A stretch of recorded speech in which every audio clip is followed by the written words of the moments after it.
to Jack/Associated Press Cleveland, LeBron James had no answers. His Cleveland Cavaliers had just given up 148 points in a regulation basketball game against the Oklahoma City Thunder. The point total tied the record for the most given up by a Cavs team in the history of the franchise, and it was the most points a James-led team had allowed in his 1,323 NBA games. The troubling part is the previous record occurred earlier in January, when the Cavs let the Toronto Raptors score 133 points in a 34-point blowout loss. Cleveland came into the 2017-18 season looking for its fourth consecutive NBA Finals appearance, after creeping within 1.5 games of the Boston Celtics. However, the Cavs have gone on a massive slide since their Christmas Day loss to the Golden State Warriors, losing 9 of their past 12 games. Worse, 5 of their past 7 have seen the Cleveland defense allow at least 118 points, having no answers in transition against teams like the Thunder or in the paint against the Raptors. "I don't think I've ever in my basketball life given up 148 points, not even probably in playing video games," James said following Saturday's loss. "I'm going to stay as positive as I can. Patience has not always been a thing for me, but I know in the rough patch we're in right now that's what I can give to this team and just staying positive." Kirk Irwin/Getty Images. With the oldest roster in the NBA and little in the way of rest and practice time given the new NBA schedule, all Cavs head coach Tyronn Lue could offer was that everyone needed to improve, coaches and players, specifically on the defensive end. Coupling the recent slide has been a bevy of trade rumors. Mark Stein of the New York Times recently linked Cleveland to DeAndre Jordan and George Hill, players who would provide not just an upgrade at positions of need for the Cavaliers but who would also theoretically provide an upgrade offensively at 2 of the team's weakest positions on that end of the floor. The irony came full circle during the Saturday's loss to Oklahoma City, as Thunder forward Paul George not only scored a game-high 36 points on just 19 shots, but was stellar defensively. He played physical defense on James, causing disruption throughout and allowing his team to take advantage of Cleveland's shoddy transition defense. It's the same George who was heavily linked to the Cavaliers this past summer. The same George who, had a deal gone down, would have allowed the Cavs to be younger, more athletic and much more versatile, especially on the defensive end. While the Cavaliers pore over filming, Lue ponders altering his rotation as the entire organization searches for answers. Is it possible the solution was right there for the having, only to slip away in the final moments? Cavs owner Dan Gilbert has toned down his impulsiveness as of late, tweeting with low frequency and saying even less on the record when introducing Koby Altman as the team's newest general manager. However, he couldn't help himself. "I will say that Indiana could have done better than it did," he said this past summer when questioned about trade rumors surrounding his team. Gilbert was being asked about Kyrie Irving at the time but took the opportunity to pan the team that was rumored to have pulled the plug on his Cavaliers at the 11th hour, as they had negotiated a multiple-team trade that would send George, a 4-time All-Star, to Cleveland. According to an ESPN.com report, the Cavaliers had agreed to send forward Kevin Love to the Denver Nuggets, with the Nuggets sending guard Gary Harris and other pieces to the Pacers to meet the league's rules on salary matching. A conference call between George and Gilbert was in the works up until Indiana GM Kevin Pritchard backed out of the deal and sent the All-NBA swingman to the Thunder. Jeff Haynes/Getty Images. While the magnitude of missing out on George wasn't initially apparent, it would merely be the first domino to tip, as Irving soon requested a trade out of Cleveland. The Cavaliers dealt Irving to the Boston Celtics, despite the All-Star having 2 years remaining on his deal, for Isaiah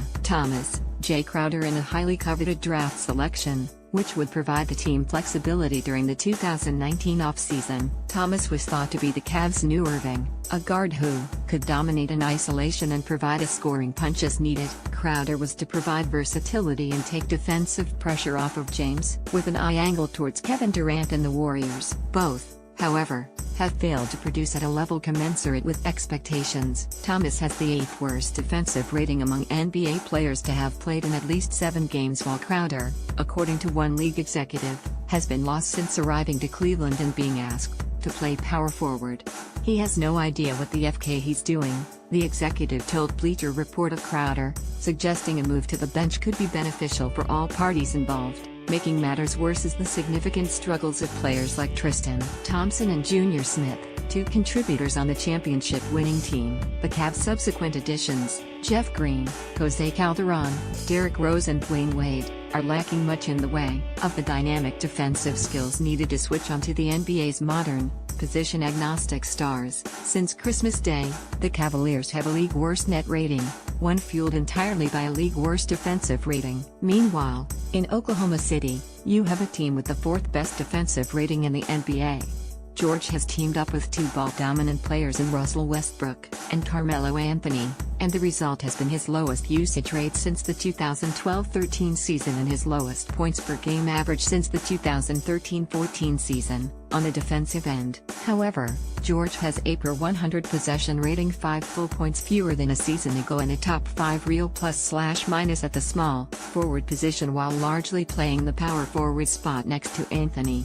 I think that's who he is, Thunder head coach Billy Donovan told Bleacher Report. He's the kind of guy who just likes to get his offense through the flow of the game. He's not a guy who wants a lot of shots or wants plays called for him. He just plays randomly and freely in the half-court defensively. But where he's really focused and locked in and takes a lot of pride is on the defensive end of the floor. He really puts forth really good effort. He's long, smart and disruptive. He's got good feet. He's a physical defender. He's hard to shoot over. It's really bolstered our defense.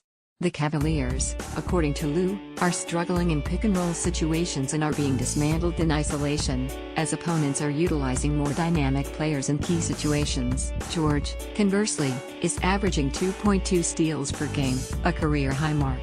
According to Synergy Sports, he's in the 87th percentile of players in defending in isolation and is in the 75th percentile in defending a ball handler in the pick and roll. On Saturday, James finished the game with just 18 points on 8 of 17 shooting and a game worst -33 plus/minus. James was guarded almost exclusively by George, who played the four-time MVP physically. When he could, George forced James to put the ball on the floor, turning a player on the verge of 30,000 points into a pass burst forward. He does a good job of getting to Bron and testing his handle, Lou told Bleacher Report of George. He does such a good job of fighting over screens and getting to the ball. He's a great defender. So is Paul George the one who got away from the Cavaliers? Or is there still a chance the swingman could end up in Cleveland? The Thunder underwhelmed for much of the first half of the season, leading some to wonder whether Oklahoma City would chalk the off-season move up as a failed experiment during George's contract year, moving him mid-season in order to ensure some form of return. What was a 12-14 record in mid-December, however, is now a 26-20 record, with the Thunder winning 4 consecutive games and sitting 3 games back of the San Antonio Spurs for the 4th seed in the Western Conference. But even with this, as the Golden State Warriors and Houston Rockets form the conference's top tier, would this recent run be enough to make OKC general manager Sam Presti push his chips into the middle of the table? According to recent reports, the Thunder have become fully committed to keeping George in advance of his free agency. But in the NBA, commitments are as fluid as the moments they represent. After years of being a one-man band in Indiana, George has proved this season he can be of immense value when playing next to ball-dominant players. Whenever Thomas has needed the ball in his hands to score, Cleveland fans are justified in wondering what if?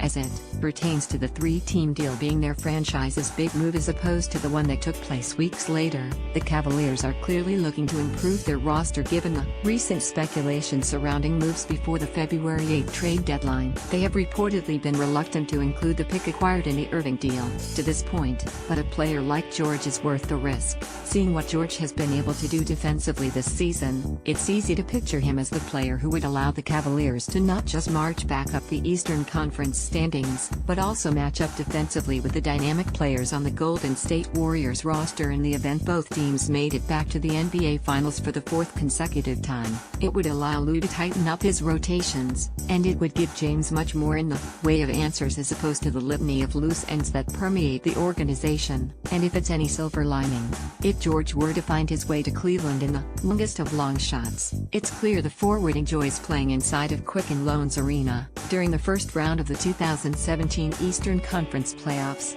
George scored 29 and 32 points in games 1 and 2, respectively. In his first game in Cleveland since being moved west, he engineered a 36-point masterpiece that left the entire Cavaliers locker room speechless.